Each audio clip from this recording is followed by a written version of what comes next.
যাই ভাই বন্ধুদের বলে যাই, মোটর সাইকেল মার্কায় ভোট চাই, মোটর সাইকেল মার্কায় ভোট চাই। ভাই বন্ধুদের বলে যাই, 8 মে সারাদিন মোটর সাইকেল মার্কায় ভোট দিন, মোটর সাইকেল মার্কায় ভোট দিন, 8 মে সারাদিন। বিসমিল্লাহির রহমানির রহিম।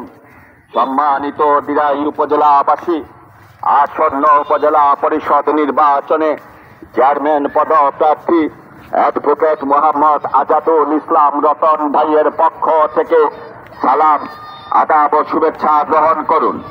আগামী 8 মে অনুষ্ঠিত হতে যাচ্ছে দিরাই উপজেলা পরিষদ নির্বাচন। এই নির্বাচন একটি অত্যন্ত গুরুত্বপূর্ণ নির্বাচন। এই নির্বাচনে একজন সৎ ও যোগ্য ব্যক্তিকে নির্বাচিত করা আমার আপনার সবার পবিত্র দায়িত্ব। তাই আসুন, আমার আপনার পরিচিত পথ সৎ, নির্লোভ, জনদরদী, তারুণ্যের অহংকার, সন্ত্রাস ও নৈরাজ্যের বিরুদ্ধে বলিষ্ঠ কণ্ঠস্বর মোহাম্মদ অ্যাডভোকেট আজাদুল ইসলাম রতনকে, মোহাম্মদ অ্যাডভোকেট আজাদুল ইসলাম রতনকে মোটর সাইকেল মার্কায়, মোটর সাইকেল মার্কায় আপনাদের মহামূল্যবান ভোট দান করে জয়যুক্ত করে আপনাদের সেবা করার সুযোগ দান করুন।